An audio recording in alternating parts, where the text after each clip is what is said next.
Hello and welcome to another ECAC Apex Legends broadcast. My name is Nerdy Bird, and alongside me calling all the action is Liz.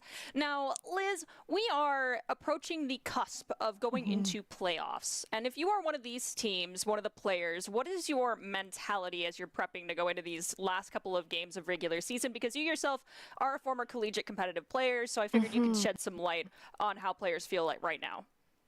Yeah, it really depends so much on where you are in the standings.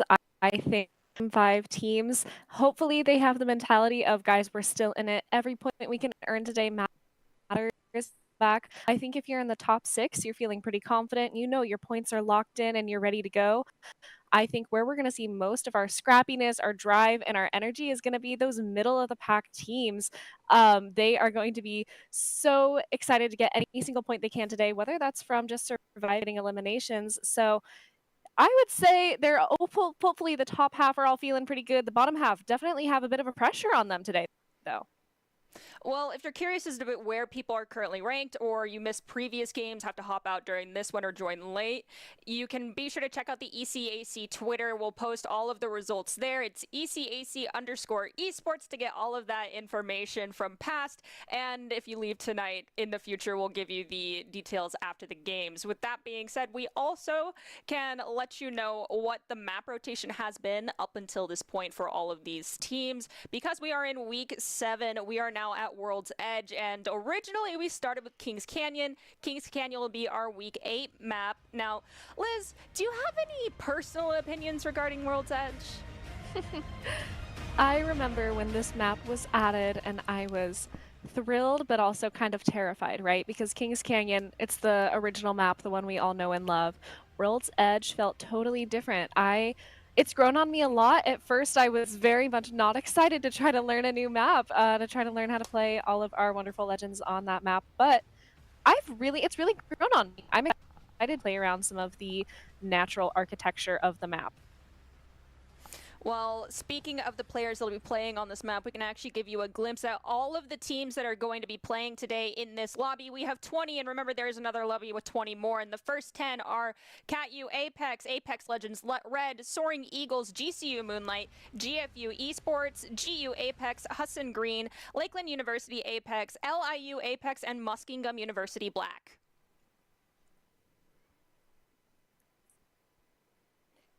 And are going to be John Jay Blue, San Jose State, Trine University Blue, ULL Apex, QT Grizz Copper,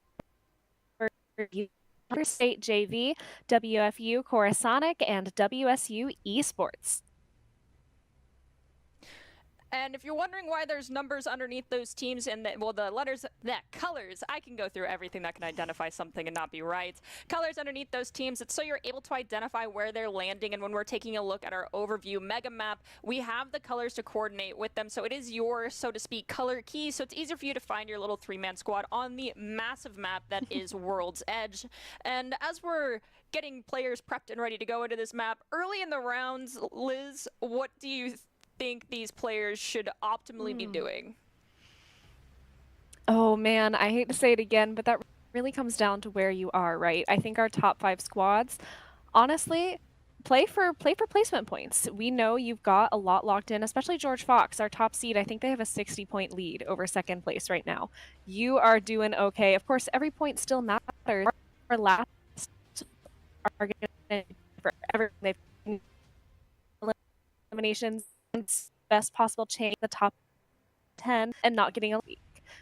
So I'm hoping in those bottom 5 teams, especially, a lot of action and a lot of energy. They need to be taking third-partying squads all the time and also staying alive, making sure they get those revives on their teammates whenever they can. Well, we can take a look at last week's results. We'll start out from the bottom up. We have Husson Green, Soaring Eagles, USM Huskies Blue, UMT Grizz Copper, Trine University Blue, GU Apex, JJ Apex, Lakeland University Apex, LIU Apex, and Apex Legends Red as that 11th place. Remember, it's the top 10 teams that move on, but there's 40 teams in total. Only 20 are showcased in our placement points here. And our top 10 teams for this lobby will be WFU Coruscant, ULL Black, University Black, Weber State, Zay State, GCU Moonlight, WSU Esports, and GFU Esports in first place. All right, so just in case any of you missed last week, we do have some highlights from last week to catch you up on kind of the climax moments of the gameplay that occurred during our 3 consecutive maps. Let's take a look at those real fast and see what went down last week.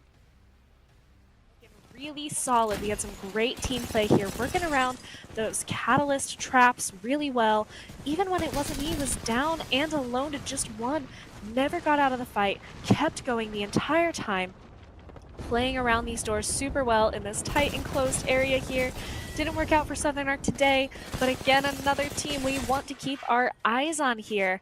They did 60 damage as we're taking another fight here. 2 squads left.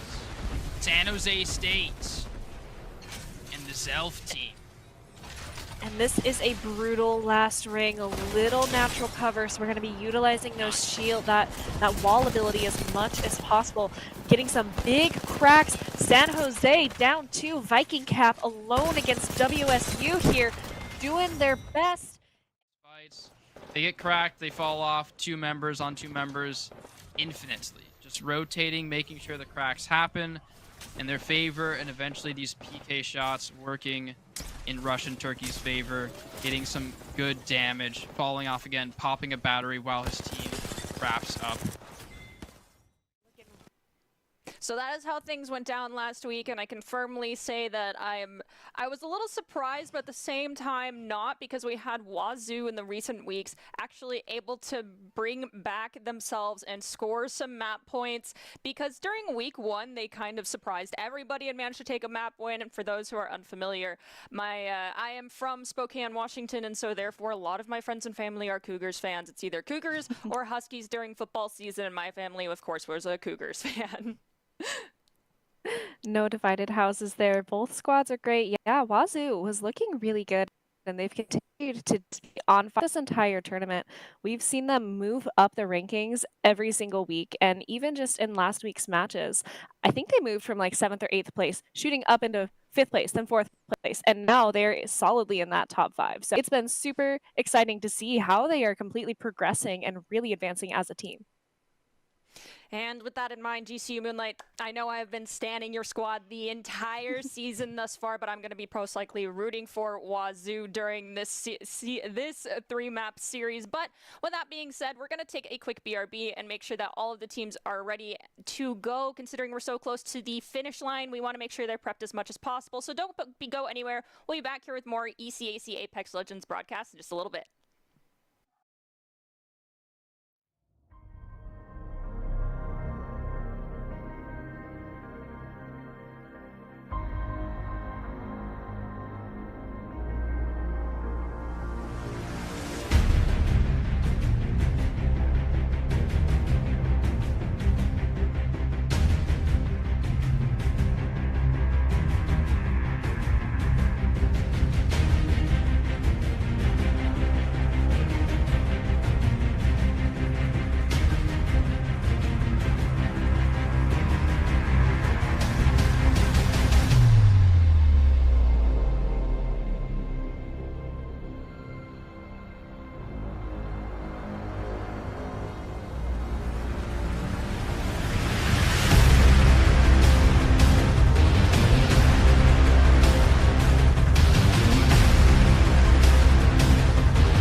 welcome back to the ECAC broadcast of Apex Legends. And if you're just joining us, my name is Artemis Rain. Alongside me is Liz. We'll be here for the remainder of the Apex journey with all of you. So thank you for being here with us.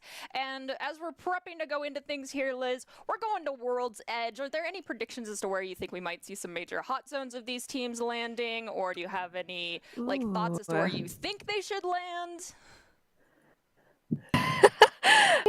Honestly, I have to think about that one. World's Edge one that when I see the 45-minute timer on there, I avoid it. I avoid Apex. It's not my favorite. I am still a Kings Canyon girl forever and always. But what I do hope is that wherever we get that high tier loot, I hope we see like 10 teams drop there. I don't think that'll happen, but I want to see a bloodbath early on. That would be hilarious, right? So typically that's not the best strategy, but I think it would be really, really great to see. That's something you see in quick play on Apex, not in collegiate, for sure. But it would be fun. You are crazy.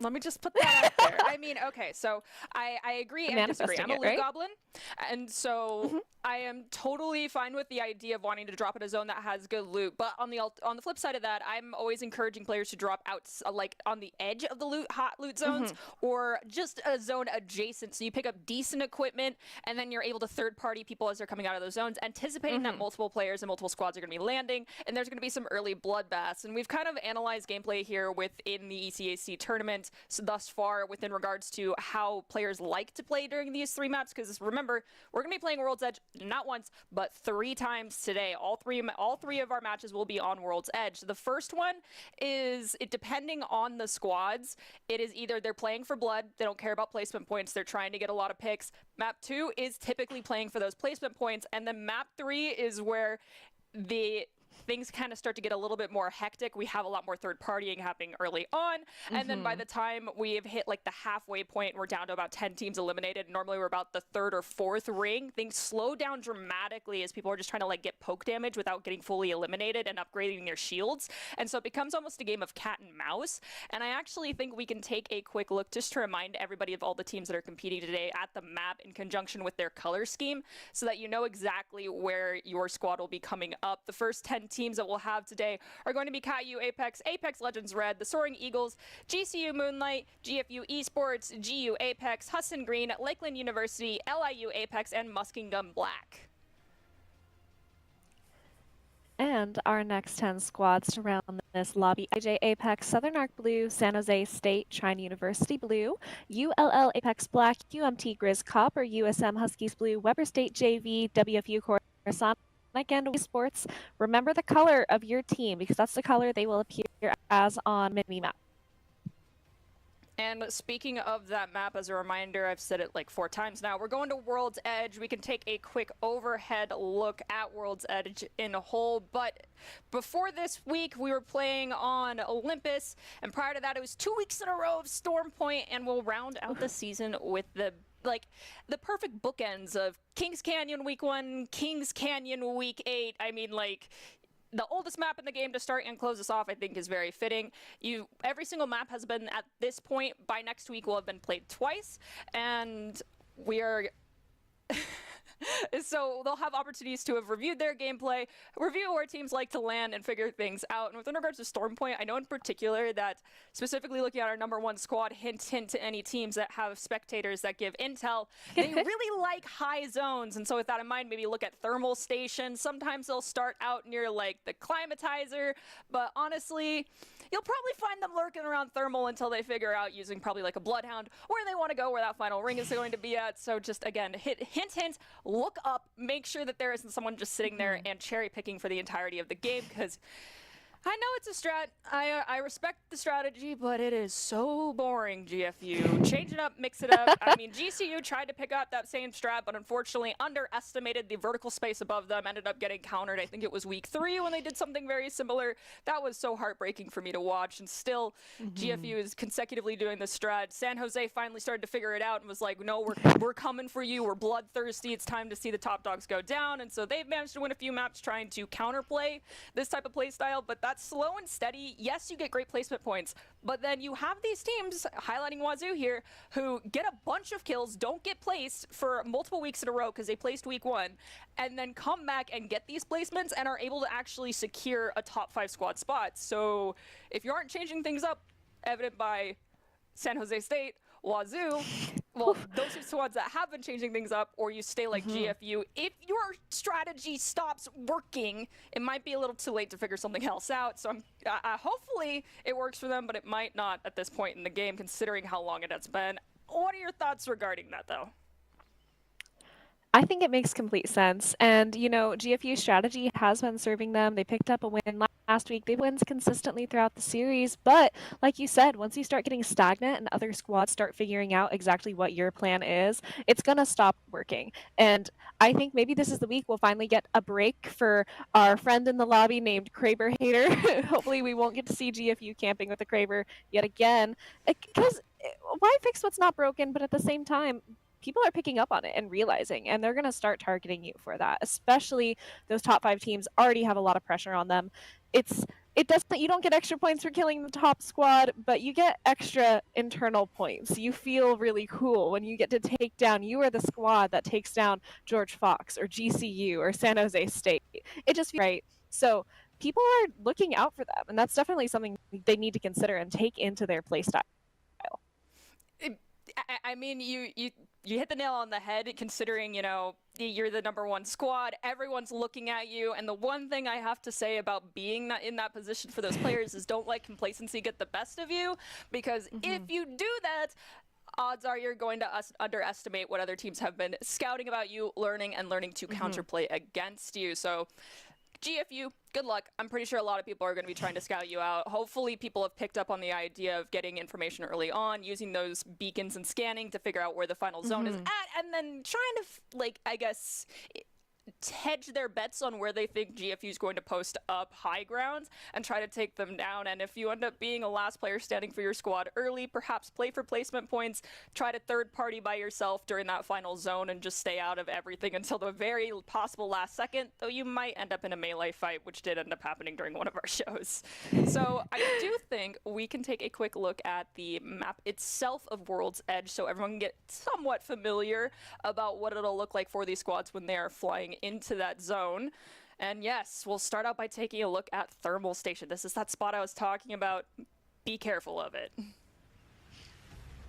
The amount of times early on that I fell into the lava will haunt me forever. But fortunately now, you can reconstruct banners. So if that does happen today and we see somebody slip and fall and take a nice hot bath, all is not lost for that squad. They can always go ahead and build that teammate back at one of the new stations, which is such an excellent addition to Apex. It totally changed the game too. It has made it so that if a teammate goes down early and you cannot grab their banner to revive them, you're fine. You just need to head to the next crafting station, which has made the pace of the game very interesting. And up above, you can see the results coming in from the previous week. And we also, of course, the two of us have been here for a little bit of time. And also, I need to lay this out for everyone. I was gone during the early stages of this. After, I think, week 2, I think week 3, I was gone. I had strep throat. And then after that, I have been behind the scenes, still cheering on GCU Moonlight and in the ears of our casters, so they've been familiar with how I felt about everything going forward, which is why there's been a lot of fun at what I want to see happen and calling out when it doesn't come to fruition. With that being said, I'm really excited to be returning to World's Edge. Liz, you don't seem to like it. I enjoy watching it. I can't believe I'm admitting this. I'm a camper. Yes, I like high grounds. Yes, I like playing like a rat. That's why I'm an early loot goblin. If I see you rotating without a smoke, I'm just going to poke at you and pray that you don't know where the heck I'm at. That is not a playstyle that every team is going to utilize, but I can guarantee you there are a couple GFU that like to do this as well. And if someone starts to encounter you during my poke stage, you can bet I'm lurking away and coming back to third party, either you or the squad that took you down. And one thing to keep in mind here, everyone, is that it's still important that these teams are fighting for these placement points, these kill points. We witnessed last week how lurking about, getting those kills, and then finally being able to be on top, managed to bring teams from our lower 10 into the upper 5. So all is not lost, but you definitely got to start looking for extra kill potential on top of placement points at this point in time if you are in those lower 5 to lower 8 spots to secure your opportunity to be in our final playoffs, considering it's not just these 20 teams. There's 40 teams across the board, and we'll be merging the lobbies with those top squads to work out our playoffs. So odds are you're looking to be, not just in top 10 in case the other lobby has even higher scores, but perhaps even top 8. Top 5, top 15, you might be pushing your luck a little bit. I can't agree more, especially because as much as I might resent your playstyle, Artie, with camping and loot goblining and all of that, it really is the best of both worlds when it comes to the two kinds of points you want to earn. Because if you are outlast fight, you're getting placement points, and if you go in and third party clean up that remaining squad while they're healing up, refueling those shields, you're getting elimination points too. And what better map to play like an absolute rat on? There is so much verticality to World's Edge. There are a lot of like nifty little plays. There's a great ways to get environmental kills. It is a really, really dynamic map. It's maybe not my personal favorite to play on, but it is always exciting to watch. I also like this map because I think it encourages the longer play, considering where the better loot POIs are typically around the outer edges of the map. In that lower southern area, there's quite a bit, and the upper northeast? Yes, northeast of the map tends to have is where the other great POIs are at. So we'll have a great spread. Some teams, it encourages people to stay on the outskirts, but this also encourages that third-party mentality. If people tries to capitalize on that, get people in rotations when they're low before they've managed to replenish their shields and their health, we could see some major upsets and picks early on from those teams that are really hungering for the opportunity to get in those top 10 squads. And it is always exciting to see just where the teams end up landing, because when you're a squad that you pick like a random area, say you're going to the complete edge of the map, you're gonna go trials, why not, right? And then the zone ends up shrinking around that area. It's not a prediction, but it feels like one. You feel in tune with the map, changes your mental, and so much of this game, even silly little like confidence boosters like that, a lot of this game is mental. It's knowing when to push, knowing when to take that third party, knowing when to back off and rotate away, take the time to refill those shields, to heal up, to get out of there. Maybe you're going to even use an ultimate to get out of the way, pop a Wraith teleporter, right? I think that's a really, really underestimated part of collegiate esports, and part of why maybe we're seeing some of our top squads starting to relax a little bit, like George Fox.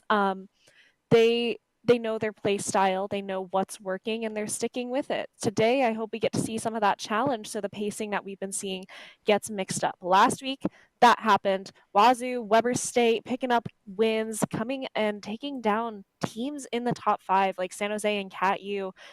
Seeing those squads get out early, I think lit a fire under them. And today, as the stakes get higher every single week, I hope we see that passion, and I hope we start seeing really interesting play styles coming out of this. Well, we'll give these teams a little bit of extra breathing room to figure out what they want to do, and perhaps someone has listened to what we said in this pre-show. We'll be back here in just a little bit with more Apex Legends and jump straight into the map, so don't go anywhere. We'll see you in a little bit.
Welcome back to the ECAC Apex Legends broadcast. We're about to jump into World's Edge. It is week 8 here for our week 7. I can math. It is week 7 here for our tournament series, and next week will be the end of our regular season and bring us into playoffs. So we're definitely nearing the end of the road for some of these squads. They're going to be battling it out for the opportunity to reach into that top 10 spot. Keep in mind, we only have 20 teams here, and there's 40 in total because there's 20 more in a different lobby. With that being said, we can take a quick look once again at the map itself before we jump into it.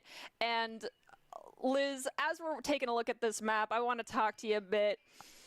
What's your prediction for who you think will come out on top? I am going to take up Chase's mantle and root for San Jose today, specifically because last week they had a second place run, and after kind of a bit of a dry spell, they haven't picked up any wins. You know, they're still in the top 5, still getting points, but I think seeing the teams that are in 6 to 8 kind of starting to jump up in points and they're really catching up to the top 5, I think San Jose is a really strong squad. They just got a taste of placing top 3 again after a bit of a dry spell. They're gonna come alive today. I just know it. I can feel it in my bones. And if you're gonna be rooting for a home team, I'm from the Bay Area originally, so I'm excited to see San Jose today. All right, well, I guess it's Washington versus California as far as the caster predictions on desk go.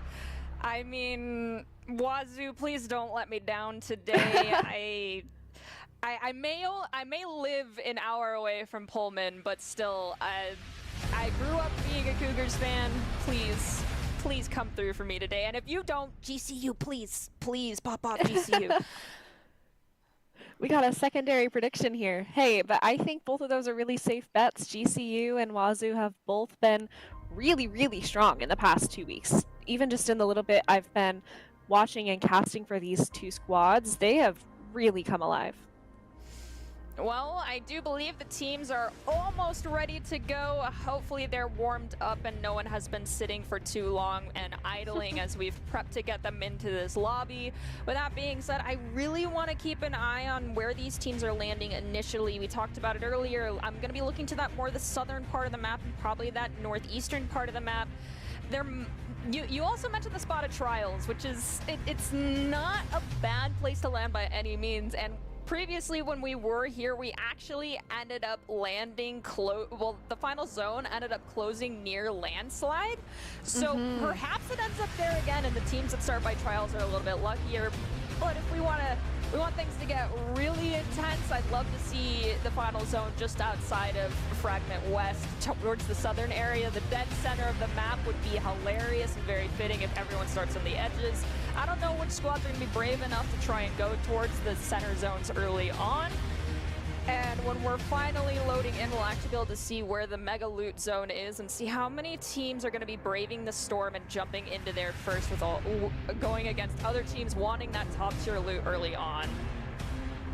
I hope it's at least 2. I want to see squads going at each other's throats early. Give me energy and action. Go for that loot and earn it. I think that is the perfect way to set the tone for our matches today. Although, of course, I agree, I would be content with seeing some action in fragments east and west as well, kind of towards the center of the map, still getting high tier loot, still hopefully getting good payoff in the eliminations and fights you take early. But I think part of the trouble and maybe hesitancy we'll see from some teams in committing to a bold move like that, because that is a crazy move to make, is if you gamble on the mega loot zone and you brave the 5 other teams that are dropping there and you are the first one out, well, there goes your placement points and elimination points from that first round entirely. So it is high risk, high reward. I really want to see it happen though. I just feel like that'll be some amazing Apex. Well, I understand the want to take the risky play in this instance.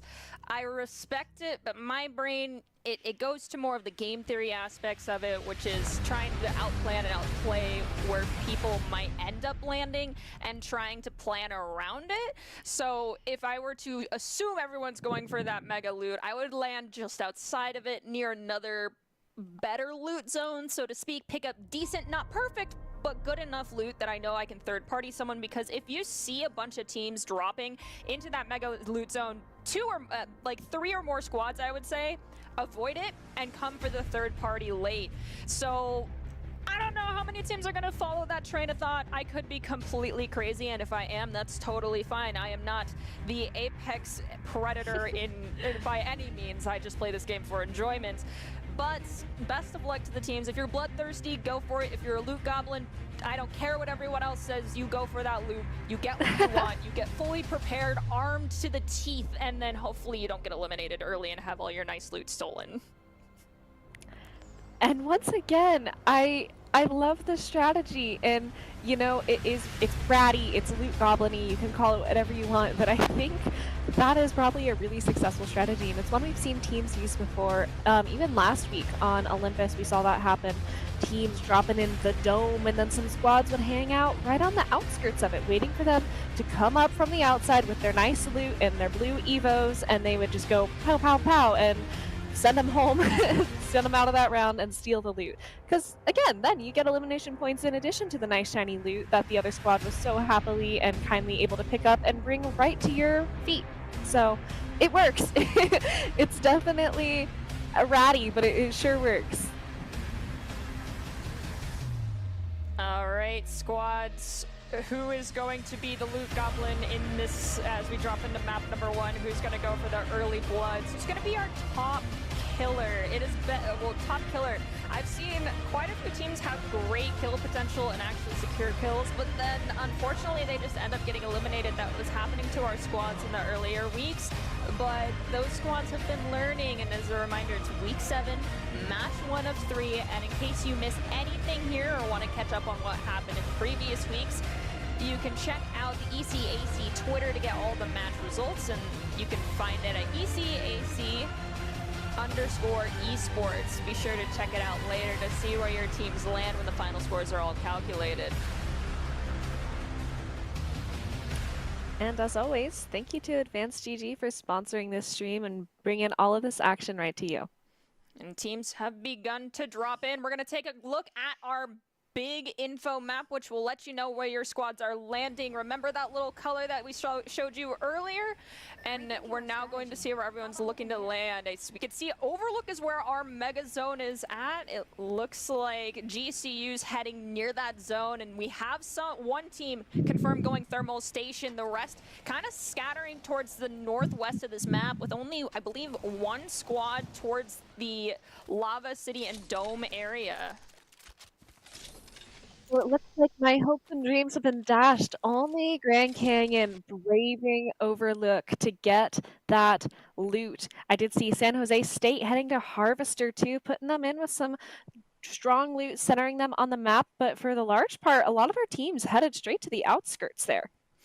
I mean, I talked about it, you know, you could go to the outskirts zones where there is pretty decent loot, the higher tier loot in that zone, and you're able to get prepared for a fight and get information. I do believe we are just outside of Thermal Station. I could be crazy looking at the mini-map. No, that looks right yes, to me we're too. Outside Thermal Station. Yeah, we're up by Thermal Station. And ULL Black, grabbing some loot. We've seen Russian Turkey, Hydro, and KO go absolutely crazy in the last 2 weeks. I believe there was even a stint where KO was one of our kill leaders, so definitely a squad to look out for. They're right in the middle of the pack, but that doesn't mean that they are doing bad by any means. They are definitely still a threat here today. Well, these squads better start getting looted up and ready to start rotating. Not everyone has information yet as to where they need to go, but we've got GFU Moonlight doing what they do, playing like campers. I respect it. They're chilling out near Countdown, which is just south of Trials. We were talking about that space earlier. I'm wondering where they're wanting to go and end up. I think most likely looking to get to Skyhook, get some intel, figure out where that final zone's going to be. We've got 4 minutes before round 1 closes, and we start getting minor sunburns for the teams that stay outside too long. And GFU already taking a bit of an engagement here. As always, playing that high ground they know and love. But we don't have a favor or even a triple take in their hands yet. So we'll have to push down and get into the action. Looks like they are going to go ahead and continue looting up though. Still have only 3 teams solidly in the ring. It looks like 2 more moving in. So San Jose State starting to creep up on another squad here. Right by GFU2, we might see our first third party of the day as those squads kind of converge in on one another on that left side of the map. Considering I think we have 5 or 6 teams just outside the edging skirt of that zone, we'll most likely see a lot of collisions and third parties. We have GFU managed to find 1, possibly 2, as we're down to 15 squads already and just 39 people left in this lobby. And already things are... Yeah. And things are already looking vastly different for George Fox in this game. This has not been their typical playstyle. We haven't seen them take early fights before. Usually they're going to kit up and get out. So I am loving this change of pace here, George Fox. Going in, we already have blue Evos.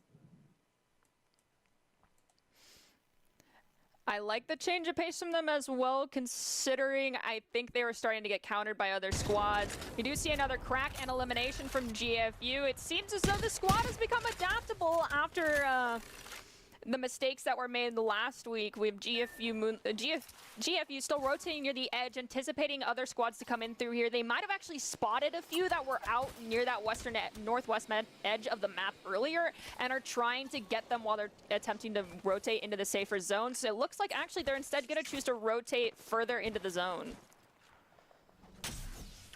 That's the GFU we all know and love. They're going to go ahead and get out of dodge, but we have Goat back here, still kind of hanging out, waiting to meet up with the rest of the group. They're playing around the center area, and we have a long-range fight on our hands already, which is a little tricky with no snipers right now. But the R301 with a scope, always solid. R301's probably my favorite weapon in the game, and I think that's true of a lot of players. It's just such a solid light ammo weapon.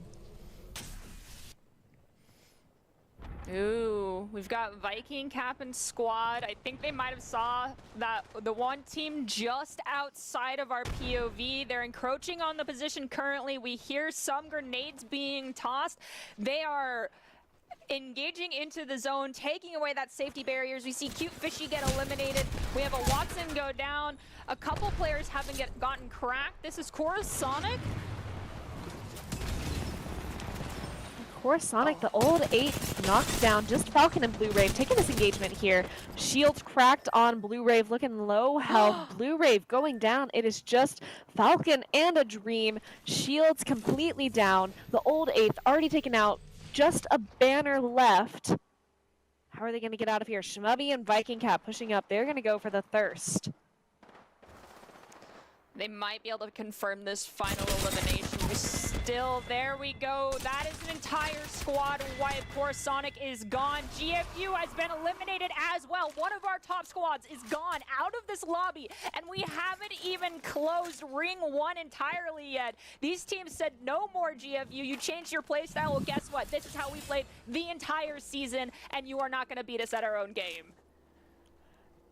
And what do we have here? I knew I recognized Shmubby. San Jose State taking out our top seed, putting themselves in a nice spot. We have 13 squads, 30 players left. Extremely washed, sitting nice on 2 picks against GFU, pushing in here on Necrophoros and Co. San Jose is getting back inside of the ring. Went for the risky lurk to eliminate GFU early. I respect it. They're willing to take the sunburn. They have sunscreen with them and are ready to go. They're rotating inwards. You can see where that edge of the next safety zone is. As we have about 1 minute and 45 seconds left, these teams are rotating for safety, and we can take a look at where everything started to go wrong. SJSU saw GFU, said, "You're out in the open in a spot you don't like. I like it. Let's say goodbye for now, and we'll see you in match number 2. Now San Jose looking for their next prey. They have them in their line of sight, and that is LIU Apex fully eliminated as well, with Extremely Washed taking the top killer spot. 10 squads remaining, but Extremely Washed, you're taking a lot of damage healing out in the open, just saying.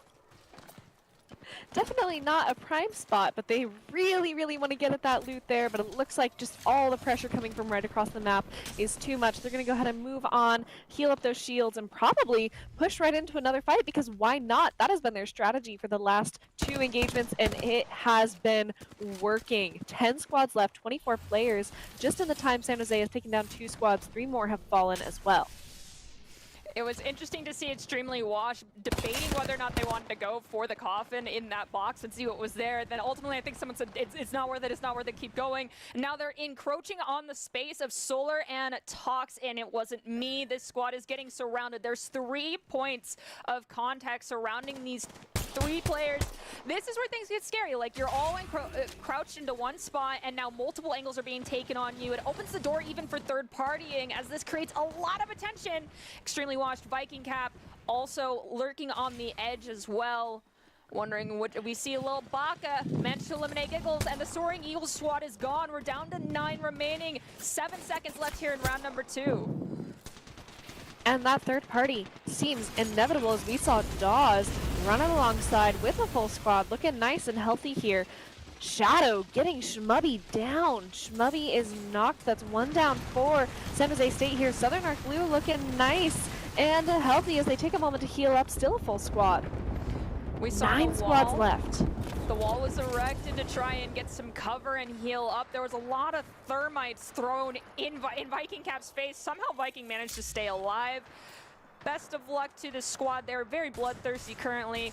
However, the concern now is that I believe we have 3, possibly 4 squads starting to encroach on this space where Risky, Shadow, and Dawes are currently at. And Dawes looks as though they might be a little too out in the open. It wasn't me taking pot shots long range. And I'm wondering, will we see another squad get eliminated here before this round closes? I don't know how this happened, but it seems all of our top 5 squads dropped and ran into each other within the first 5 minutes. CatU Apex joining the brawl today. San Jose State still up, I believe, but they looked like only 1, so they're going to need to get out, grab some banners, or go craft them and heal up. CatU holding down the inside here, taking a duel. They know somebody's on the high ground. Ooh, we're taking a little more chip damage. Risky TV trying to get information, but in that moment is giving it out too. We've got multiple doorways being bombarded with a bunch of utility from teams in the high ground, and we can take a quick look at where everyone is trying to rain ammunition onto CatU Apex, who's decided to box themselves in the zone as the ring is getting close to closing. We have 1 second left, and yes, you can see that is all up in that upper right area, just outside of Epicenter, where we have Bookworm, Little Baka, Mantis, and Infamous' squad all piled up. It looks like Dawes and Risky TV's squad is taking a lot of damage. I think they're trying to stay safe, knowing where this next zone is going to be at. Maybe third party, it wasn't me and company who's going to be caught in between a rock and 4 squads here very soon when this ring closes. And we saw there, we still have GCU, CatU, San Jose, all alive and active. GCU taking a fight here across the lava with Infamous and Plant Mantis. Looks like we only have Bookworm and Lil Baka left alive. Viking Cap knocking down Watson. We're still at 9 squads and 22 legends left alive. There's been a lot of action so far, but no confirms in this time. Muskingham still a full squad. It was a very angry beginning of this round for those teams. You mentioned it, the top 5 dogs decided to go after each other in an all-out brawl, resulting in early elims. And now that we're hitting that midway point of the map, this third ring with 14 seconds left, we have not budged. We've had 1 more team eliminated, and that's it. Seems as though teams are getting a little bit more hesitant to start engaging, worrying about the third parties, considering how small of a safe zone that they're getting into. You can see the final circle. We're right by it, and we're about to have a convergence of these remaining teams. I'm wondering who's lurking longer, who's playing the rattiest as we're going into these last 35 seconds here of round 3. San Jose and GCU both have pretty solid positions here next, inside the next zone that'll be closing in just 20 seconds. Shmubby down, they are able to craft the banner. Viking Cap and Extremely Washed on purple Evos, but the thing is, they are surrounded. They are safely within this ring, but they are very exposed up here on this high ground. GCU, on the other hand, has some nice cover, taking a bit of a huddle inside this building. We see some smokes coming out. Viking Cap bled out Watson posthumously here. Muskingum still a full squad. They are definitely playing the survival points game. They are just outside where that final ring location is at, but this is a zone of safety currently. The Haven of Muskingum might soon become a battleground as teams are starting to look for safe spots, get ready for that final ring. And you can see we've got 2 teams lurking outside where Muskingum is at. I'm wondering who's going to third party, who's going to get the initial engage into this zone. I think if you're the first team to go in and try to become bloodthirsty against Muskingum, which is CatU Apex, they might end up being third-partied instead. They're egressing into these small zones. We already have one drop. Muskingum evacuating the area as one of their teammates falls. CatU taking the time to go ahead and revive Dawes here, getting that full squad back up. They're going to need to play a little bit slower here. The problem is they are outside of the next ring. 30 seconds left to close. They took a gamble on camping in one spot, and then the zone shifted on them. That's going to force San Jose, CatU, and GCU all to move. All of them had kind of anchored their positions in different areas of the zone, and the zone said, no thank you, none of you are safe yet. 8 squads left, 20 players still in this match. We can take a quick look at where all of these teams are currently lurking, as there's no one in CatU Apex's line of sight, meaning everyone's pretty spread out. It wasn't Me and Company is in the center of the zone, but we do have Shadow, Plant Magus, and Dawes taking on a fight, some standing on a rock, so they get a little bit of a Natural Geographic cover. But then the other people that they're trying to rain these bolts down onto depends on their skill. And hopefully none of them are walking with a sniper rifle and able to get some easy frags down onto this squad. CatU Apex has left their safe haven, are deciding to rotate as there's 30 seconds remaining before the ring closes, and their safe zone was going to become extremely warm. Let me go ahead and try to get into that ring there, but there's a lot of pressure on them right now. They are out in the open. This is a brutal final zone, and only San Jose State has really found cover in that little building that they've kind of anchored themselves in. CatU here needing to use the Bangalore smokes to try desperately to grab some last minute ammo and get out of line of fire. They are taking a lot of damage right now. They do manage to use the loot boxes for cover and get their shields back to full health. I'm shocked it worked out and no one used any sort of utility to try and smoke them out. And as I'm saying that, I cast or curse it. Muskingum is getting pressured with that with the thermals. They are going to be forced to rotate here soon. We've got a little under a minute in ring as this ring on for 5 is closing. We're playing with fire currently at the edge of the zone, and another squad that was lurking in the high zone on those rocks is taking damage. This was the squad I mentioned earlier. They're in a risky situation, placing themselves in the open. They managed to elevate to avoid some damage. We also have a level up on the shields due to the damage for Capped Paladin. They're going to use the cover to heal and revive. The usage of the actual geometry of this map is coming in clutch for Weber State, but I don't know how long it'll last as their safety area is getting demolished. And not only is it getting demolished, we have just about 15 seconds until this ring closes. Weber State and Muskingum are both eliminated. We are down to our top 6 squads, and it is a tiny zone that all of these squads will be pushing into. CatU still looking good. Full squad, full health, full evos as they move towards the next team. San Jose State has been eliminated. No, my boys. We are down to our last 5 squads, 12 players still online. So we have a few squads that are not quite full here. Okay, there was one player lurking out near San Jose State. I'm not sure if they're aware that there was one player remaining in that area from a different team, or if they said, we'll take care of you later. As we've got people risking to get intel by standing on top of buildings, trying to make sure they're not easily boxed in, but we've got 3 teams all in this one tiny space. GCU Moonlight has 1 player remaining. CatU Apex has 3. every piece of util to force these players out, to smoke them out of the safety zone of this house is being utilized currently, and they're forced to evacuate, which is going to be rough as the circle is getting very close to their backs. Benefit of a slow early game means an absolute bloodbath at the end here. 4 squads in this tiny zone, all centered on this one lonely building. 11 players are crammed in here because at this point the sun is getting far too hot, and if you stray outside for too long without your sunblock, you are going to be in a bad way. All of our squads here, full purple evos, meaning these are going to be some long fights. You're needing to hit your shots, get those cracks, and do these squads know that they're all here? Yes, they do. Southern Arc Blue making a move. Going to back out, though. Heal up. Take some time. Time is not entirely in their favor, Liz. They've got 22 seconds before things start to get a little bit more difficult for them. I think Southern Arc Blue is about to brave the storm. Never mind, as I'm saying that, they tell me I'm completely wrong. We do see 4 squads are left remaining because we had another team completely eviscerated. I do believe Southern Arc is in a risky spot, and there's a I think all 4 teams are encroaching on this zone.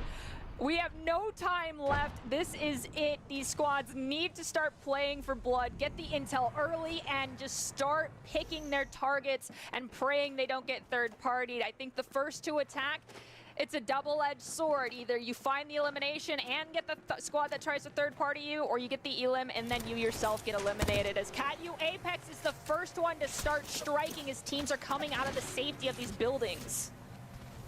And they are kind of forced by that ring that's closing in on them. We have 1 minute 32 seconds until the storm completely covers this map here. CatU risky at that full level. Evo pushing it on GCU here. Do they know Bookworm is right below them? They see little Baka right above them. Bookworm in a tough spot, they do, and they get eviscerated. Now it is just little Baka left, but they're getting absolutely destroyed, and GCU Moonlight's been eliminated. Our top 3 squads. CatU is looking nice. They're fully healthy. We have Beast of the Hunt online from Shadow, trying to make it up that rock there. Unfortunately, they're not going to be able to, and they have to brave the edge of the storm as they're rotating inside. But the issue with now as they're working uphill is that the team up there already has an advantage, so they're going to engage fast and blitz them. They drop the smoke cover trying to sustain. We do see one gets cracked. There's 2 squads left standing. It's these 6 players out here that are fighting for this, and it's CatU Apex to be our first map victors. That was an insane first map of this series. I didn't get my early on bloodbath, but I feel sated. I got it at the end with, I cannot believe 6 teams made it to that final circle, all crammed into one tiny building together. What are the odds of that? Oh my God. Wait, you weren't satiated when we saw like our top 5 squads like all drop within the same zone and then just obliterate each other? That wasn't good enough. It was the final 6 that did it for you? Because I mean, for sure at that point for me, I was like, okay, we're good. Fair point. They were both absolutely amazing. The tension in this round is incredible, and I think it's really evident that these teams are definitely feeling the pressure as we are in week 7 of this series, and soon they will be clashing with the winners of our other lobby. So they know not only do they have to make it out of here alive where every point matters, they need to be in good standings because soon they're going to be compared to the winners of the other group, which is just an insane amount of pressure, and that is all coming crashing down on them today, and we're seeing just a lot of energy from these teams. Well, speaking of having to go against the winners, let's see who was the winner of the most hype moments that happened during match number 1. During those huge bloodbaths that occurred early on, near the end, and in the middle, we can take a quick look at the players that did manage to make it out alive.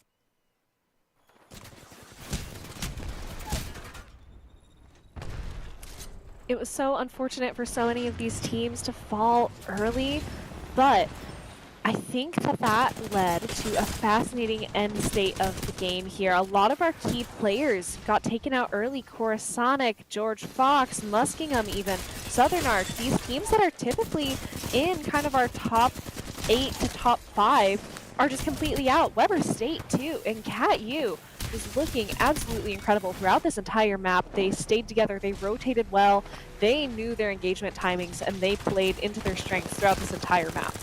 Well, let me just say, I think the explosive energy that came out of CatU Apex was their ultimate power, and if you yourself are a gamer who's lacking some energy, perhaps some focus, or even need help sleeping, you can check out Advanced GG. They are the sponsors of all of our replays here as part of the ECAC Apex broadcast. They have some fantastic drinks for you to check out, whether it be you need help focusing up for your gameplay, need a little extra boost in the morning, or you need help going to bed. Now, with that being said, we can take a look at the squads that were a little less successful because we do have the overall match results ready to go. We can see who ended up where. Never mind, I misspoke.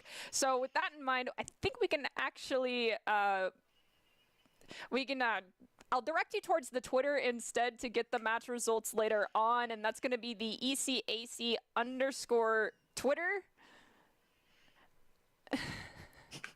And on the ECAC Twitter, you'll be able to see all of these standings where they will be updated live for you. So if you need to step out of our stream at any moment, keep an eye there so you can still follow your favorite teams and see how they play out. We'll certainly be getting an update about CatU's win here very soon, and we'll be definitely updating with the next winners of our next 2 rounds. We're still going to be here on World's Edge. We have 2 more rounds to play, 2 more winners ready to take it all and earn their final points of week 7. Well, all I gotta say is best of luck to all of those teams, and honestly, I think CatU might have I don't remember exactly where they were in the standings, but I think they're most likely in that top 5, if not pushed into the top 3, and we can actually confirm this because I can't do quick math in my head. So let's take a look at those match results and see where everyone has placed after map 1. The bottom 10 squads, it's LIU Apex, Apex Legends Red, Lakeland University Apex, JJ Apex, Trine University Blue, GU Apex, UMT Grizz Copper, USM Huskies Blue, the Soaring Eagles, and Husson Green down at the lower 20th spot in the top 10 squads. Liz, why don't you grace us with where things ended up? And we still have George Fox in first place, even with an early elimination. San Jose State moving up into second place. Here we go. Wazoo in third place. GCU Moonlight. CatU Apex sitting pretty at 5th place. Southern Arc Blue, Weber State JV, Muskingum University Black, ULL Apex Black, and WFU Coruscant is our 10th place spot. GFU 444 points total, and then the next closest was 408. I guess, you know, those early map placement points definitely are coming in clutch to help them maintain that position, because y'all got eliminated real quick by San Jose State, who's working their way up those ranks, and Wazoo is working their way up as well. So definitely, I think the top 10 spots right now are extremely volatile. Those lower 10 seem to not be shifting as much. Also, keep in mind that they may be playing with subs today. It is spring break for a lot of schools. I know that next week some schools are out. This week others are currently out. But with that in mind, I think we can actually take a quick break and let these teams reconsolidate and figure things out so they can be prepped and ready to go back into World's Edge. What do you think about taking a break here, Liz, for them? I think it's a good spot as any. Make sure we have our energy up for you guys and make sure those squads are ready to go, because like you said, the standings are volatile right now. They all need to be absolutely prepped. It's a shame they don't have their advanced GG supplements, so they would be absolutely ready to go though. But yeah, we'll head to a quick break and we'll be right back with you guys.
welcome back here to the ECAC broadcast of Apex Legends. We are dropping into map number 2. We're still on World's Edge, and let's take a quick look at where all the squads are choosing to drop down.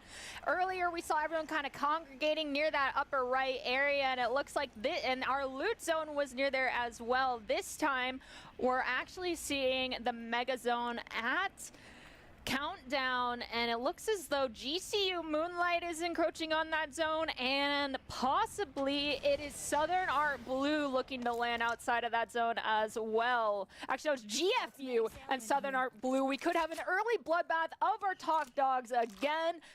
I do believe that some teams here are out for blood early, even though at this stage we tend to, in match 2, things tend to get a little slower, but we know some squads are already fighting. It's Muskingum finding not one, but two cracks, I believe, while they're mid trying to pick up their utility. They already lost one player. And Soaring Eagles has already been eliminated. Just 30 seconds in, and we're already down to 14 squads, 38 players left alive here. Muskingum already has 1 kill and 2 knocks for Plant Mantis here. They were able to get the revive. We're charging up those Evo shields, and all of our Evo harvesters are now online, so squads close by can be going and getting a boost to their shields. Somehow, Muskingum will survive. We've got 14 squads left standing now. It's risk versus reward. Is the juice worth the squeeze? Do you really want to go for those early picks? I don't know if it was worth it. San Jose State is going to still be one of the squads we want to keep an eye on as we go forward. I'm curious about how they'll place in map 2. I think people are actually now going to be keeping an eye on them and trying to spot them out early, but so far they're so carefree currently. We get to emote inside the zone. And we may not have any Mirages to bamboozle us today, but he's always here with us in the form of the party bus. San Jose State getting their loot in. We haven't hit that Evo Shield 2nd level yet because there haven't really been any engagements for them. They kind of they always go Harvester, it seems. Now they're rotating, taking time to loot up, moving slowly towards the zone. Weber State JV, however, already on blue Evo, blue helmets. They're looking kitted out as they migrate upwards into the safe ring. We still have just under 4 minutes left, so teams are able to take their time. But that doesn't mean the energy is down. Again, we're already at our 14 squads left, and it looks like we may have 2 teams taking a fight right here. Watson on the high ground. Shadow does take down Russian Turkey. We still have 38 people alive, but some of these squads only have 2 players left standing or entered with 2 players. So they are playing risky, trusting in their duo squad to manage going against 3 teams, as we have Wazoo hanging out on the high ground trying to get as much info as possible. And this is what I was talking about. That high ground poke potential is great, but if you start making your presence known too soon, you might get third party. And so best of luck, Wazoo, because I see some other teams encroaching on your encroaching in from behind. So hopefully you make it out of there quick and don't get caught off guard. And just under 3 minutes left. Trine University still on their first Evo level. They're getting ever closer, though, and throwing some arc stars across the map. But Necrophoros goes down, and Arroyo Juan and Qfishy are going to have to go back to grab their teammate or just get out of dodge, saying, sorry, bestie, we will craft your banner later. It is time for us to move. And so Trine University taking that temporary relocation, they are going to move out and leave their poor teammate to die here, but they are moving straight into a heavily populated area. We're seeing Weber State here, we're seeing WSU close by. These squads are all sort of in the same area here. WSU gonna go ahead and grab that finisher on this poor stranded player. RIP Necrophoros. That puts us at 35 players left. Man, I hope that was clipped just because beautiful. And we also have 2 squads near at the edge of the map getting ready to engage on one another. This is Jay's squad, and it wasn't me. And it looks as though Solar Talks and it wasn't me are choosing to evacuate the premises, saying, I don't have the equipment, I don't want to deal with you, let's go, it's not worth my time. And it looks like Weber State, that other squad, actually is worried a little bit, not realizing that team has completely disengaged and, to quote a former president, advanced in the opposite direction. Yeah, Weber State, they have their caustic barrels up. They're ready to defend this little hut on the edge of the ring with everything they've got. But the other squad has migrated. They have moved on. And Weber State's actually safe right now. However, they've almost barricaded themselves in, and it looks like they're hedging their bets on the zone, closing nearby so they can stay here. But San Jose State has been eliminated, and Risky TV, part of that Cat U squad, is our kill leader with 3 kills. We are down to 13 squads left, 34 players online. George Fox still here, looking solid with their high-tier Evo shields. They got their weapons ready, and they're taking a fight here. GFU Esports managing to stay alive longer than they did last time and are trying to close the gap between themselves and this other squad. Once again, taking that high ground, putting pressure on this one player who's trying to run away, and I do believe they managed to get a crack. And possibly Risky TV just got eliminated. GFU has no one currently trying to third-party them, but that squad that's managing to get to cover here at Lava, at Thermal Station, might end up getting third-partied. We saw one elimination. Oh, is there someone lurking down there? There's no way there's someone right beneath you. Okay, yeah, there's a box, but are you getting it? No heckin' way. You're risking it for the biscuit? Okay.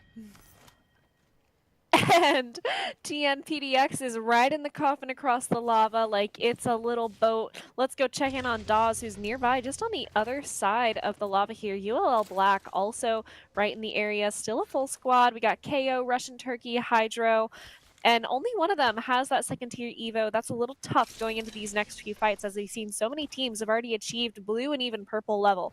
No red level shields yet. That would be pretty ridiculous if we had those that early, and it looks like our next zone is going to be closing on that southwest portion of the map. So squads like our green squad up at the top with Chid are going to need to move fast if they want to make it to this next zone. I don't know what we're doing up there still at Epicenter, playing it slow and going for placement points, I suppose.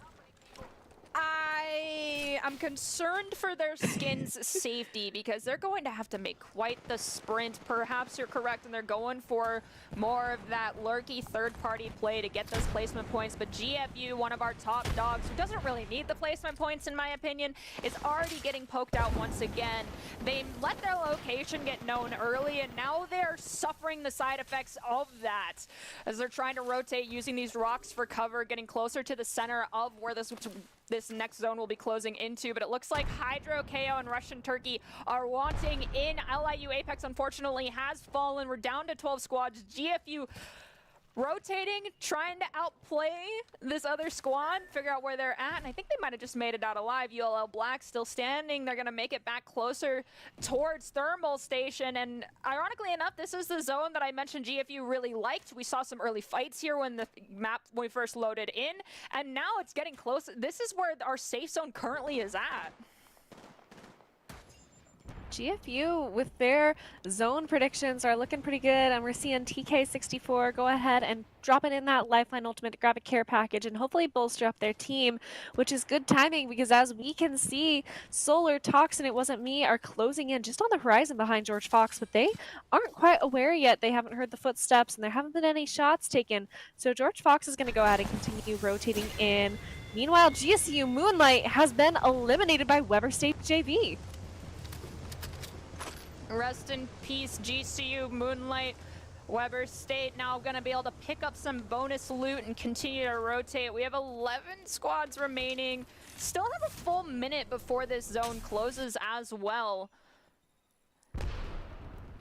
Ooh. We're seeing a couple teams starting to take a stand here, for lack of a better word. We're starting to camp. George Fox, they have their area. They're nice and chill here. WSU down a player. Are they going to go for the craft? Maybe not. Watson and Diamond, they're looking pretty healthy, but they are out in the open at the north side of the ring, and they are going up against a lot of full squads that have full shields. They have good weapons. They've had time to loot and get ready. Wazoo spots somebody on the horizon. They're going to go ahead and they're going to land some shots there, engaging in a long-range fight. 11 squads left, 31 legends still online, and this squad is determined to make it out of here, but they are going to take the time to sonar detect it. Wazoo's going to push in. Forge Shadows coming online for Watson, crossing a big area with a jump, going after this Bloodhound who's trying to heal up. Poor little friend. Bloodhound's shield is cracked. Wazoo Esports, I respect how bloodthirsty you are for this team. They're trying to get as many taken care of as possible. I believe they loaded into lobby with just 2 players, and so they have no choice but to try and get these third parties and get these full squad wipes early to make that final zone easier for them. Maybe perhaps even go for just 1 elimination on someone and take out someone trying to go to pick up the team banner. We're gonna take a look at the mega map of where all these teams are currently posted up and looking to rotate. And as we look at it, I believe that one team that we saw lingering up in the northern area has been eliminated.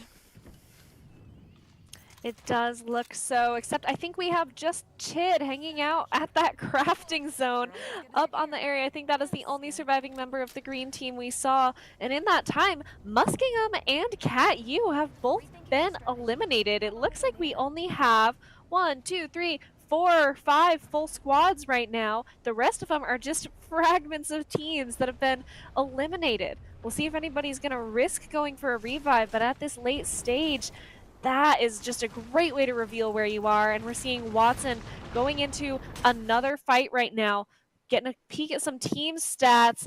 Cat Jam Shampoo and Cute Fishy are here. Cute Fishy and Arroyo Juan were that one squad from earlier. Looks like Cat Jam and Shampoo each also down a teammate here. Are they aware that they're here? Perhaps. We have no time left in round number 3. That zone is now closed. I think, yeah, GFU still alive. It wasn't me and company are getting engaged on by the old Eats team, wondering if we're going to see a full engagement here or a poke play and disengage. GFU Esports spots someone on the high ground standing on top of the rock, does some chip damage, is forced to heal up immediately after taking so much more. And I think they're about to get third-partied as well. We're going to disengage, try to increase the distance and get to a better cover zone, I think, if you're GFU. Yeah, they're still going for it and making a risky play in this situation. Hopefully they make it out alive, but a UL Black, if you get that elim, good for you. And this looks like the exact same area where we saw that beautiful finisher onto 4 Necrophoros. UL Black is going to continue to push up on George Fox here. They want these eliminations. They want to take out the current lobby lead as well. 9 squads left, 24 players still online, taking advantage of George Fox's care package there. We still see Chid. Now I'm rooting for you, Chid, the solo player left alive of that squad in this lobby. But most squads are starting to converge in on Harvester. If you're San Jose State, even though they have been eliminated, San Jose State probably felt pretty good guessing that it was going to be Harvester again for the final zone. It wasn't me. We have George Fox and 2 other squads. Grizz Copper been eliminated, but we have 3 squads converging in on the west wing of Harvester. GFU is opting to play out in the open and try to get people looking to go into the safety zones of the buildings. They know for sure one team's there, but I'm not positive they're aware that there's 2 other squads just to their, I'm assuming, left, because a lot of noise is about to start happening, and actually no, it's their right, and GFU, there's a pinch potentially happening on Russian Turkey squad with Hydro and KO. We see Kern of Kettle there as well. GFU Esports using the cover of the walls here, this building, to get some pot shots in across the map. Using that wingman, I don't think they have any other weapons currently, and that's the spot with playing on these islands, the zones. You run out of ammunition because you're trying to do suppressive fire early. You have to rotate and pick up better equipment, but now, where do you rotate to as we're closing the gap here for round 4? Yeah, the time to loot has come and gone. There's 25 seconds left on this zone, and it is closing in here. you're not hit wingman shots, and another squad dropping in right on George Fox here. It is an all-out brawl atop this building with fire coming in from the right. JJ Apex has been eliminated. George Fox getting some picks, seeing the squad dropping south, and there's still fire coming in from the upper right side. 12 engagement here. UL Black has also lost KO, and it looks as though they might just be able to get them back. Round 5 has begun. The ring is closing. We're getting close to what is going to be our final spot. You can see that tiny little silhouette of a circle right near where these players currently are. They are in the safe zone. They brought their umbrellas to the beach and are ready to deal with this storm that's encroaching on their position, but it's very out in the open. That is what's scary about the RNG of the final rings. Sometimes you get a building, sometimes you get natural cover, and sometimes you literally get a beautiful little grassy plain. And this beautiful little grassy plain is about to be the site of an all-out bloodbath. We have 6 squads left. China University has been eliminated. 16 players left online. ULL and George Fox, each with a full squad, looking nice and healthy. But they're going to go ahead and Thirst J, who I believe was on one of our former full squads, now down to 2 players. Weber State JV has been eliminated. Plant Mantis, no longer the kill leader. UL Black did lose KO, but they're going to get them back. And also we're going to go and end up rotating. There's a care package nearby. Coruscant, are you going to grab it is my question. It could be a risky play. Someone could be baiting you. They're also getting pot-shotted from the people inside of tower. We have an engage occurring. I think there's 3 or 4 squads in this zone. There are indeed, and the squads that were in Harvester are needing to rotate out as the zone is closing in on them, forcing them up to this high ground. ULL Black throwing smokes and thermites desperately, trying to find a time to heal up those shields and get set for this next fight, because there are 2 squads pincering them off, one from the high ground and one from the low ground. ULL Black in a really tricky spot here, and it looks like a 3rd squad even moving up on them as the remaining 5 teams are battling it out on this field. Honestly, as Ring 5 is closing, I'm shocked we have 5 squads in this zone. Goats East, Grass gets one. Solar will find an elimination. Actually, they're getting cracks. Enemy shield for the Horizon is currently gone. GFU Esports still all 3 alive, but Goats East Grass is taking a lot of damage. I don't think anyone realizes it. We've got 2 encroaching on their zones. WFU Coruscant has been eliminated. Now we're down to 4 squads. This is the final zone. There is very little cover. You get a choice between a small rock or a car. Either way, people are going to start swinging and trying to get these engages. There might be one team looking to do a late 3rd party, but we'll have to wait and see, as we have GFU still all of their squad alive, 8 players left in a 3 squad engagement for final zone. It looks like we have George Fox, ULL Black, and one other squad here surviving. Only 8 players in. George Fox going for that elimination and getting a knock onto the enemy fuse. They're now going to go ahead and check all these corners, make sure there's nobody hiding in any of these crevices.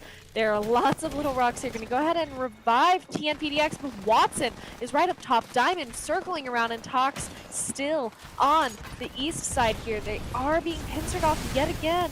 They weren't able to get the revive off on TNPDX. Wazoo has been eliminated. It is just Goat and TK64 here. TK64 has been knocked down. Can Goat survive this for George Fox? Go ahead and maybe get a revive out, or are they going to keep taking the fight with the wingman? Only 12 bullets left in that chamber. Going to take the time to heal up instead. These are our top 2 squads. It appears as though Goat is going to opt to just go for the thirst, and it ends up not working out. Southern Arc Blue will take the map to victory. Nicely done for them. And Liz, I gotta ask, was your bloodthirst actually satiated early or late this time for map 2? Definitely. I'm feeling happy after that last round, that 5th ring with 5 squads. That doesn't often happen.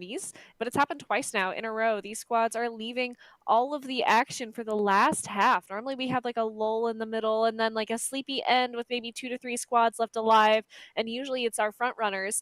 But we've had San Jose State, George Fox, all these squads going out early today, and instead we're seeing teams like Southern Arc, Weber State JV, and ULL surviving to the very end and earning every single one of those placement points that they're getting. So not only is my bloodthirst sated, so is my desire to see the underdogs up and coming and upsetting the standings. The first 10 are still incredibly volatile and nobody is secure right now. Well, let's see which teams had the most bloodthirsty moments as we take a look at these replays that are in part brought to us by Advanced GG. Get your best gamer supplements to get your best top game in. As an Apex Predator from Advanced GG, this is a highlight from Wazoo Esports. One of our squads is just 2 players. Most likely someone went on vacation because it is spring break. But this is that early engage that they took into this building, trying to find an opportunity to get team taken care of and make it easier on themselves. Honestly, I think it worked out swimmingly. We did have one end up needing to be revived, but at the end of the day, Wazoo made it out of this engage alive. And UL Black surviving to the very end. Russian Turkey, Hydro, and KO making it into, I believe, the top 4 squads. They weren't able to get all the way to the end, but they had some killer moments throughout this entire series, getting picks when they mattered. Lots of assists here for Russian Turkey, and crucially, they have secured a ton of placement points for their squad, so I have no doubt that they have moved up, I think, from probably around 8th place up quite a bit here. George Fox, of course, not quite able to pull out the win this time, ceding it instead to Southern Arc, but again, tons of elimination points, tons of placement points, and they were already sitting pretty with a 40-point lead on 2nd place. And since we had TK64 as our kill leader, then Goat Eats Grass also picking up 4 kills throughout the series, I have no doubt that they have just earned a heck ton more points for their squad. I don't... well, GFU did make it into the final 2. I think, honestly, their playstyle ended up being the Achilles heel of that match for them because they picked an early zone that they wanted to occupy with intel that they gathered, but the issue was it was so out in the open. They had been peppering damage so frequently as well that they ended up in a situation where they had very little equipment on them, they had low bullets, and so that final fight where, you know, one extra clip could be your lifesaver, you have a pistol, you have 1 sidearm and 9 bullets. What are you going to do? The answer is get eliminated, and perhaps they'll adapt their playstyle because there's still one more match to play out on World's Edge, and within that in mind, I can't really call who I think will end up being in first place, and as much as I would love to see an upset, GFU probably will still end up in that top 3 spot, but those lower spots in that top 10 still want to keep an eye out on them and take a look at them. And so with that in mind, we can actually take a look at the match results from map number 2 and see whether or not one of these teams moved up in the ranks. I'm not positive if anyone has moved too much, but I definitely think that our map 2 winners probably have, unless I'm really bad at math. No need to worry, I am too, but our bottom 10 teams, we still have Husson Greens, Soaring Eagles, USM Huskies Blue, GU Apex, UMT Grizz Copper, Trine University Blue, JJ Apex, Lakeland University Apex, Apex Legends Red, dropping down to 12th place from 11th, and LIU Apex taking our 11th spot. And then we'll take a look at our top 10 teams, see if anyone has moved around. And it's going to be from 10th place up, WFU Coruscant, ULL Apex Black, Muskingum University Black, Weber State University, Southern Arc Blue moved into 6th place, CATU Apex, GCU Moonlight, San Jose State, WSU Esports in 2nd place, and GFU Esports in 1st. And that is why every point you can get matters, because we have watched San Jose State jump to 2nd place from, I think, 4th place, and then now be upstaged by WSU here, who was able to secure crucial points throughout that match. Even though they didn't make it into our top 3, they did still earn kill and placement points, bringing them to a total of 429 points. Still a little bit of a ways behind George Fox at 476, but definitely in the realm of catching up. Well, Let's give these teams a little bit of breathing room, and we'll take a quick break as they get prepped for the final map of today, which of course will still be on World's Edge. So don't go anywhere. We'll be back here with more Apex Legends action in just a little bit.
Welcome back. We're about to jump into our final match of the evening for our Apex Legends Week 7 broadcast here with ECAC. And based off what we've seen so far, we've gone for the bloodthirsty killing potential during Map 1. Map 2 ended up being a little bit bloody in the beginning and then ended up transitioning more into those placement points for teams to try and get extra credits for Map 2. Now, Map 3, I think we're going to see some squads that are absolutely deadly, and then others that are going to be more lurking and playing hesitant, playing for those third parties, and a little more meticulous. You can take a look up top of the screen. That is the current placements after Map 2 of all the current teams. And if you missed any of the action, you can be sure to check out ECAC Esports on Twitter. You can follow them, see all the match results. It's ECAC_esports. Make sure to give them a follow and check out all the other games they have going on as well. All right, Liz, for the last time this evening, I don't think our predictions have changed because they got close. It's a two-person squad, and they made it so far. I'm still gonna be rooting for the rooting for the Cougars, not the Huskies. That's the other state school. Rooting for WSU. Are you gonna be sticking with San Jose State?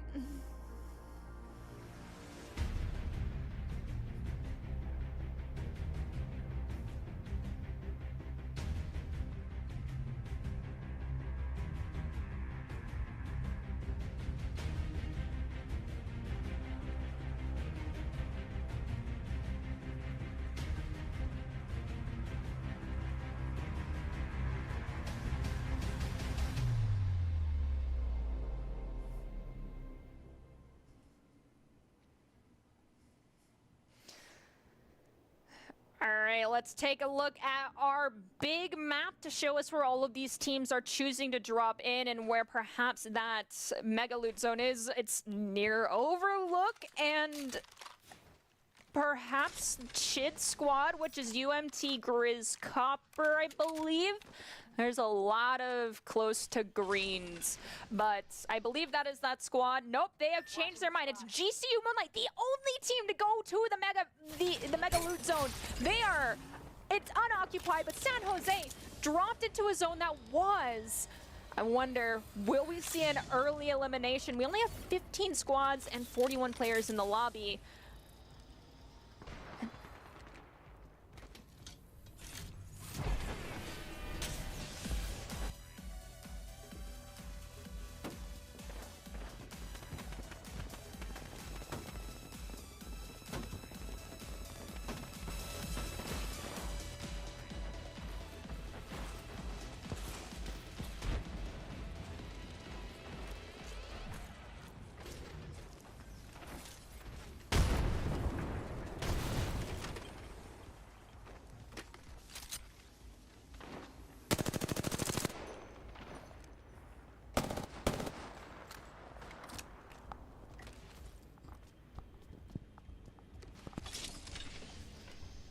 While San Jose State was doing early damage, I don't think they found any possible eliminations, but shields have been broken on Newcastle, and someone was brave enough to try and elevate while they're getting shot at, underestimating San Jose's aiming abilities.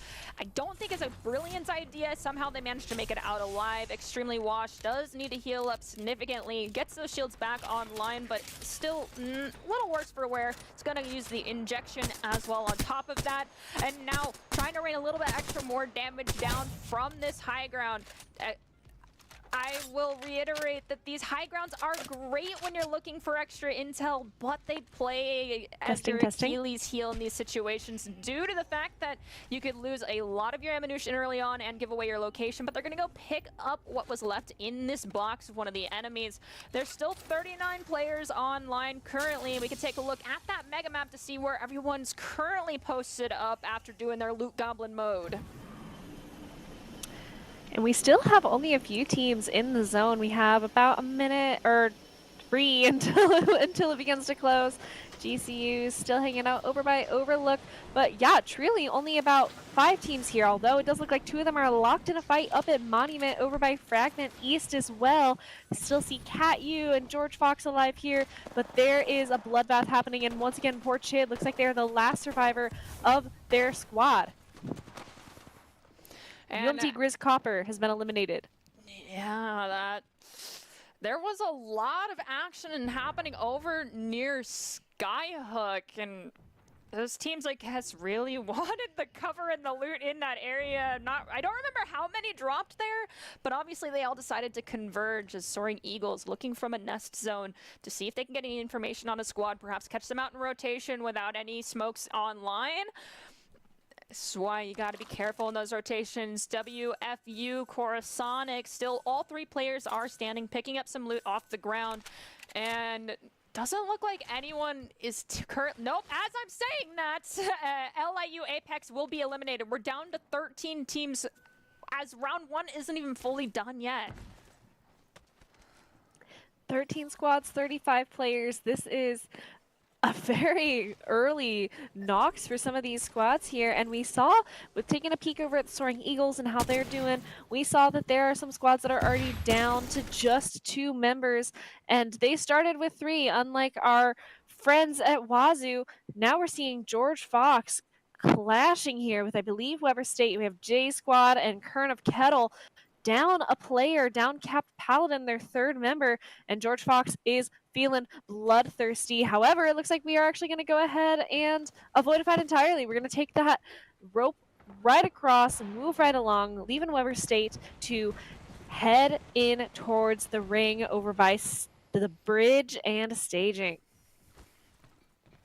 Capped Paladin is hoping their squad can get to a craft station and get the opportunity to get them back to a 3-man squad. And GFU Esports about to go on an engage in a spot where it's not advantageous for them. There's a lack of cover. Their only option is to disengage. The other squad, Viking Cap, Extremely Washed, Schmubby, Weber State, they're pushing into the zone, saying, I see you, you don't have cover behind you, you're actually going into a drop-off.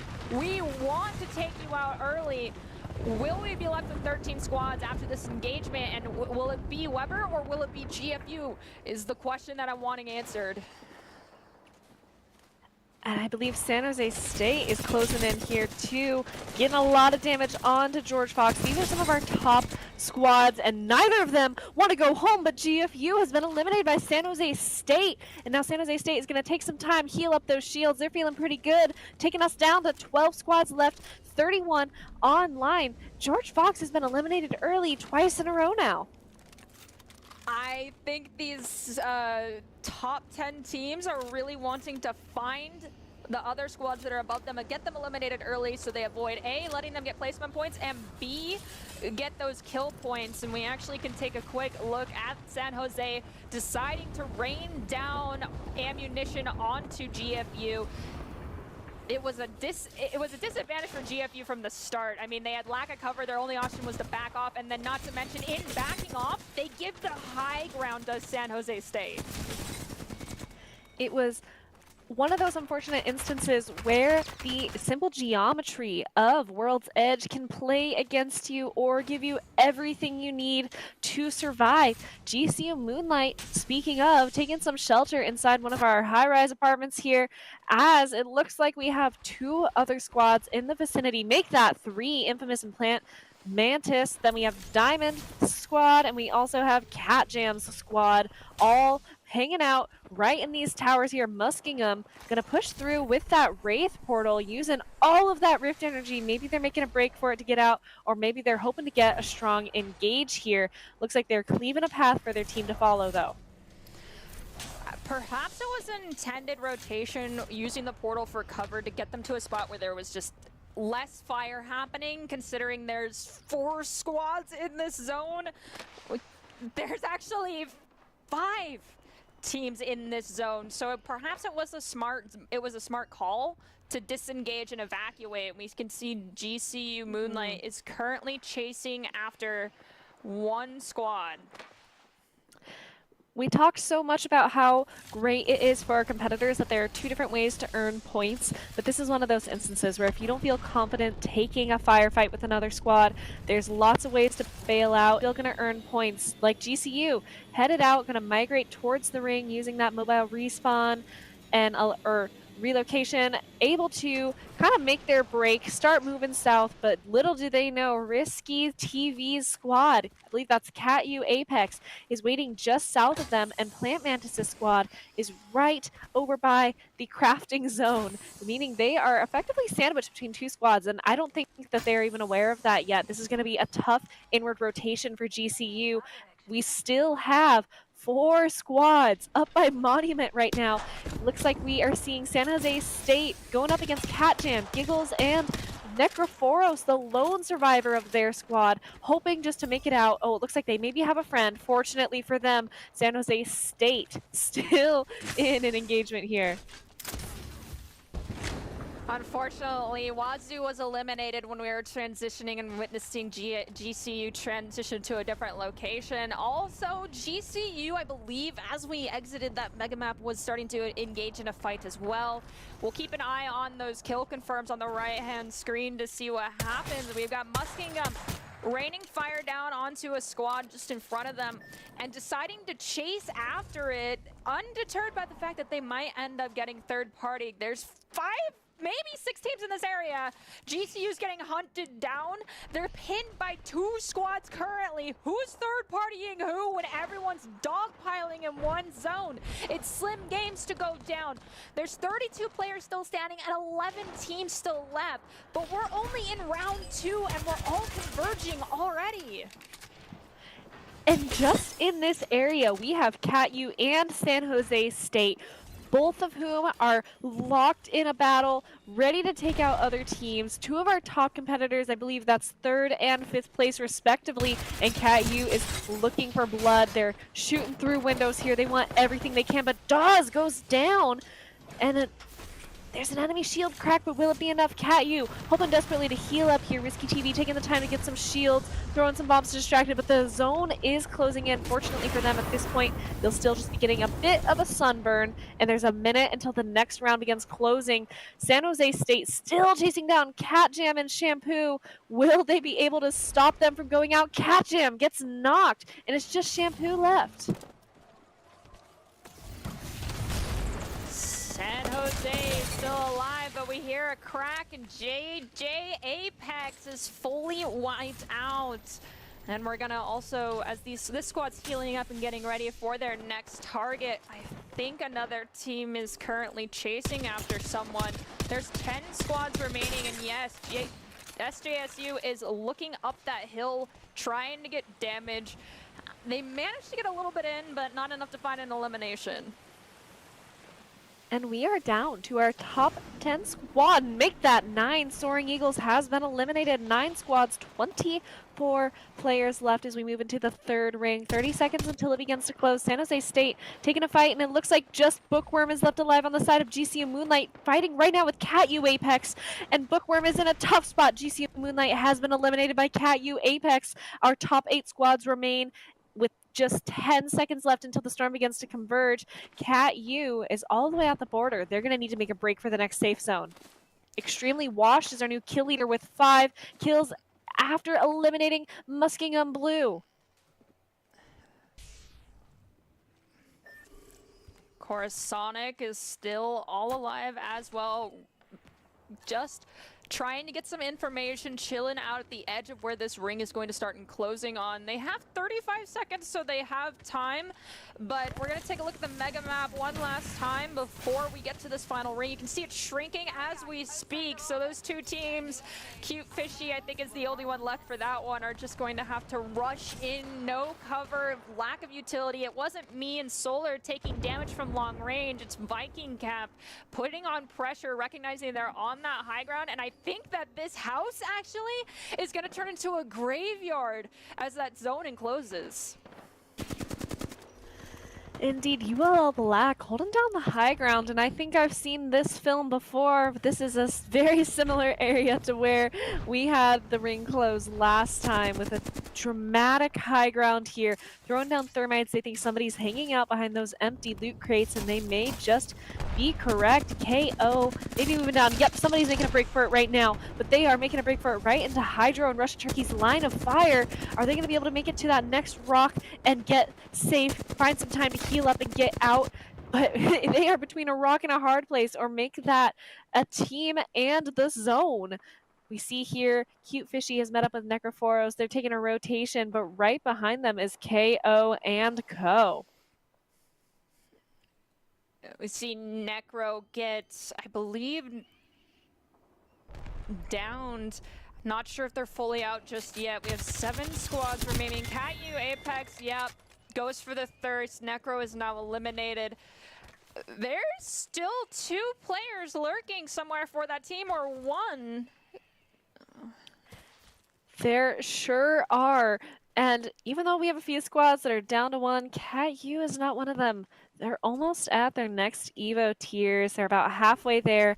Meanwhile, San Jose has secured 2 max level red colored Evo shields. They are in a pretty solid spot. We're also seeing Weber State and Southern Arc at full squads as well.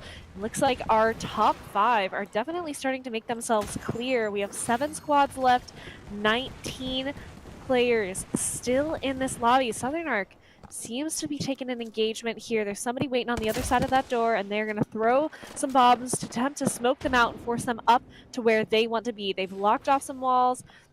Solar on the Catalyst, kind of protecting this area that they're in. They're going to take a peek out those windows, see what's going on. All of their focus is on the squad that is just below them.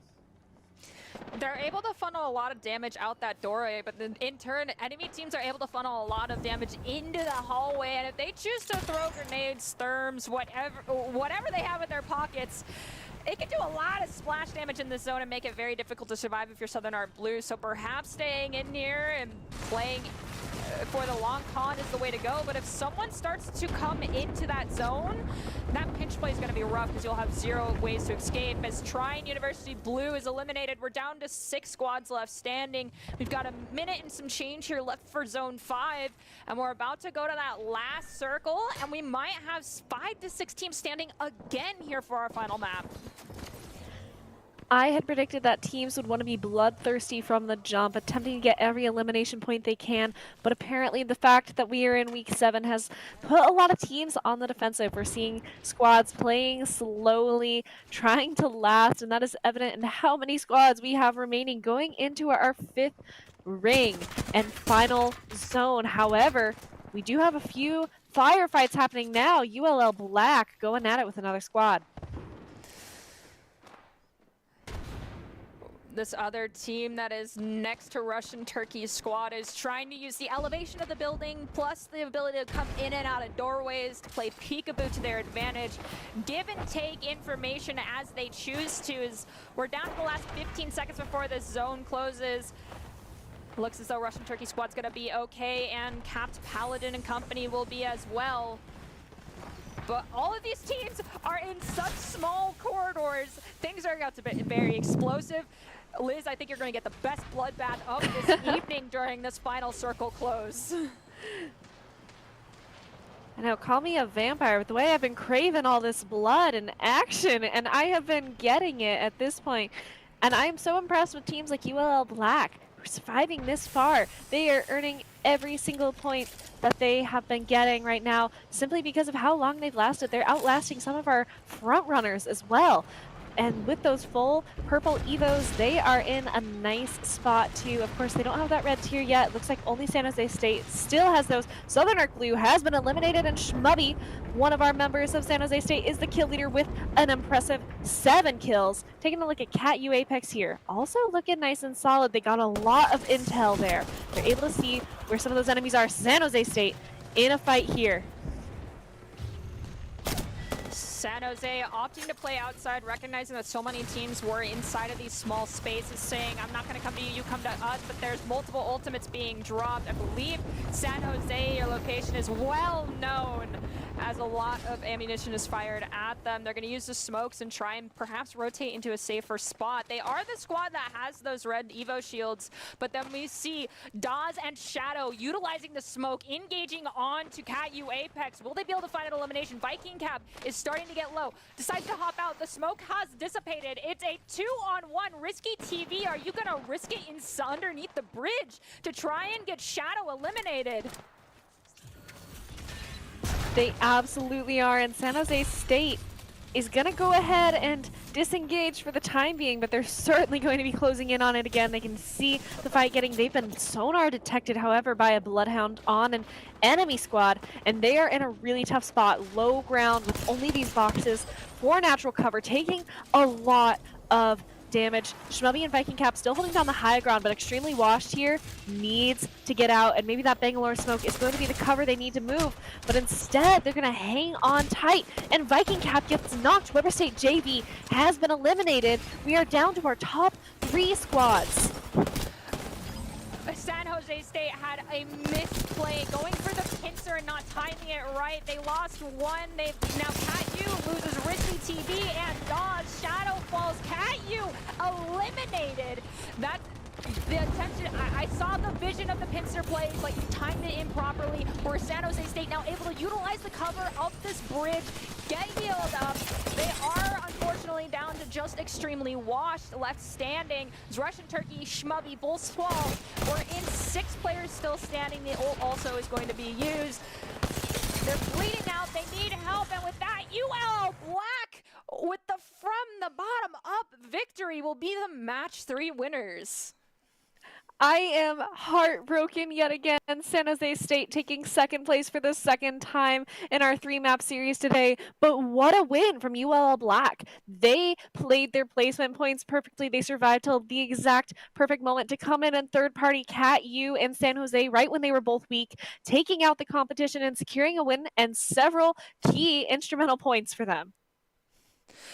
I love the methodical play style. Hopefully your vampirism is fully satiated. We could take a quick look at one of those bloodthirsty moments that occurred during the match, or a few of them, because I'm pretty sure what happened at the bridge is definitely in this highlight. So let's take a look at the best clips from match number 3. I mean, they didn't take home any wins today, but what can I say? I'm proud of San Jose nonetheless, and my prediction, I feel, was still accurate, and at least the fact that they were present in the kill feed. They were getting 2nd place in 2 of our 3 rounds. They were eliminating top dog teams like GFU, GCU, and Cat U, and they were just making life difficult for our winners. They made even the rounds they lost a hard win for the other teams, and were often the kill leads in their lobbies. I think in that last round, each member of the squad had at least 5 eliminations, and I know Schmubby had 7 or 8 at the end there. So even though you're taking home only 2nd place, you're still feeling pretty good in that win. And of course, UL Black, our winners of the last round, have got to be feeling pretty excited too. They took a page out of GFU's book, but then adapted it to fit what they wanted to do, which was play more patiently, but still rotate, do chip damage, pick up new equipment, and then go for the third parties. They got a lot of information and were able to utilize that to have not just third parties that took out a squad that was already low, but they took out 2 squads during a beautiful execution of this third party just underneath this bridge. The pincer play we had from CatU, they didn't recognize, slowly but surely there was another squad lurking. ULL Black was like, I see all 6 players, they all look really low. I'm gonna pinch your pincer play, and it worked out beautifully. It really, really did. And that is the kind of mental chess that you see in collegiate esports that is just riveting, because you never know if your play is going to work, because the enemy teams are also thinking, they're also scheming, they're also coming up with how they can outplay you. And in this instance, ULL won the mental gymnastics, and good for them. Well, we can actually see if ULL's efforts were fruitful just beyond getting the winner of map 3. Did it shift their place as far as the leaderboards go? We'll start with our lower 20 with Husson Green, Soaring Eagles, USM Huskies Blue, Huskies Blue is actually 19th, Soaring Eagles at 18, GU Apex, Grizz Copper, Trine University Blue, Lakeland University Apex, JJ Apex, Apex Legends Red in 12th, and LIU Apex in 11th place. And of course, our top 10 here from bottom up: Coruscant in 10th place, Muskingum University Black, ULL Apex Black still sitting nice and comfortably at 8th place, Weber State JV, Southern Arc Blue, GCU Moonlight moved down in the 5th place with CatU Apex upstaging them and moving into 4th place. WSU sitting nice and pretty in 3rd place. 2nd place going to San Jose State. They flip-flopped yet again. And George Fox still number 1. I need to point out, Wazoo securing 3rd place despite only having 2 players for the entirety of today's series is incredible. But with that being said, we have concluded all of our Week 7 matches here on World's Edge. Do you have any big takeaways from the games that we saw today, Liz? I think my biggest takeaway is that adaptability is king. We're seeing teams like George Fox, who, even though their standing hasn't changed, they're struggling in their matches more because their play style is no longer really well fitted to the nature of these matches. As we move into our top 15 and eventually our top 10, and then we meet up with the top 10 from the other lobby, you need to stay on your toes, because these teams have gotten comfortable with one another. They know how these other teams play. They've been playing against them for 7 weeks at this point, but we have no idea what the other lobbies looking like. These teams are going to be faced with an incredibly new batch of players who have had time used to each other. And so it's going to be tough for our squads to adapt if they're not already adapting to each other now. Not to mention that all of these teams that have been on broadcast consistently have provided a lot of scouting information for those squads that are in our other lobby. But with that being said, that is all we have for you tonight here at ECAC and the Apex Legends broadcast. From all of us here to you, thank you for joining us. Stay happy, stay healthy, get a good night's rest, and we'll see you with more Apex next week.